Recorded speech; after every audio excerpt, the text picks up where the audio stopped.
પવિત્ર પુરુષોત્તમ માસ અધ્યાય 10 દુર્વાસાએ ઉપાય દેખાડ્યો।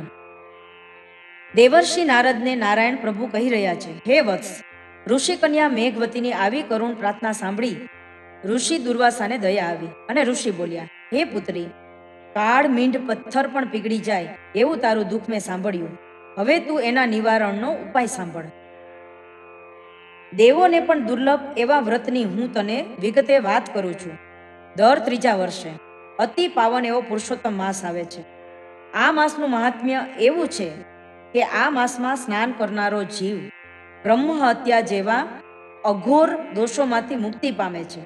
હે કન્યા, 12,000 વર્ષ સુધી ગંગા સ્નાન કરવાથી જે ફળની પ્રાપ્તિ થાય એ જ ફળ પુરુષોત્તમ માસમાં ગમે તે જળાશયમાં સ્નાન કરવાથી મળે છે। એ જીવના સકળ મનોરથ સિદ્ધ થાય છે, સર્વ ઈચ્છા ફળે છે। માટે હે કન્યા, તું આ પાવન વ્રત કર। મેં પોતે આ વ્રત કર્યું છે, તેથી આ વ્રતનો અપરંપાર મહિમા હું જાણું છું। પૂર્વકાળે પરબ્રહ્મ પરમાત્માના પરમ ભક્ત એવા રાજા અંબરીશ પર ક્રોધ કરીને મેં કૃત્યા અગ્નિજ્વાળા ઉત્પન્ન કરેલી। એ વખતે રાજા અંબરીશે ભગવાનનું સ્મરણ કર્યું। ભક્ત વત્સલ ભગવાને ભક્તની સહાય માટે પોતાના સુદર્શન ચક્રને રવાના કર્યું। સાક્ષાત કાળ એવા એ ચક્રે કૃત્યાનો નાશ કરી મારો પીછો પકડ્યો। ચક્રના ત્રાસમાંથી મુક્તિ પામવા મેં અતિ પાવન એવા પુરુષોત્તમ માસનું વ્રત કર્યું અને એ વ્રતના પ્રભાવે હું ભયમુક્ત થયો।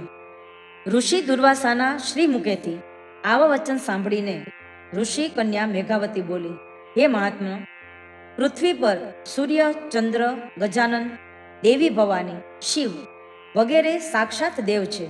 આ સર્વે દેવો મન વાંછિત ફળ આપનારા ઉત્તમ અને શ્રેષ્ઠ છે। તો પણ પુરુષોત્તમ માસ એ બધાથી ઉત્તમ કેમ?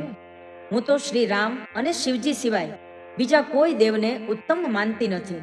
હું તો રાત દિવસ શિવજીનું ધ્યાન ધરું છું, તેથી તેઓ અવશ્ય પ્રસન્ન થશે અને મારા સર્વે કષ્ટોનું નિવારણ કરશે।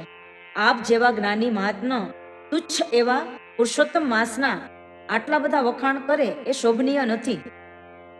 મેઘાવતીના આવા વચનો સાંભળીને સાક્ષાત ક્રોધના અવતાર એવા ઋષિ દુર્વાસાના મુખ પર અગ્નિજ્વાળાઓ ભભૂકવા લાગી, પરંતુ પોતાના સ્વર્ગસ્થ મિત્રની આ અનાથ અને અજ્ઞાન કન્યાને શ્રાપ આપવાનું એમને યોગ્ય ન લાગ્યું। ઋષિએ વિચાર્યું કે હજુ બાળ વય છે, પાવન પુરુષોત્તમ માસના પવિત્ર પ્રભાવથી અજાણ છે, વળી શોકગ્રસ્ત છે। ઋષિ પોતાનો ક્રોધ દબાવીને બોલ્યા, હે કન્યા, જાણે અજાણીએ પણ જે કોઈ પુરુષોત્તમ માસનો અનાદર કરે છે એનું ફળ અવશ્ય એણે ભોગવવું પડે છે। તારે પણ આવતા જન્મે આ તિરસ્કારનું ફળ ભોગવવું પડશે।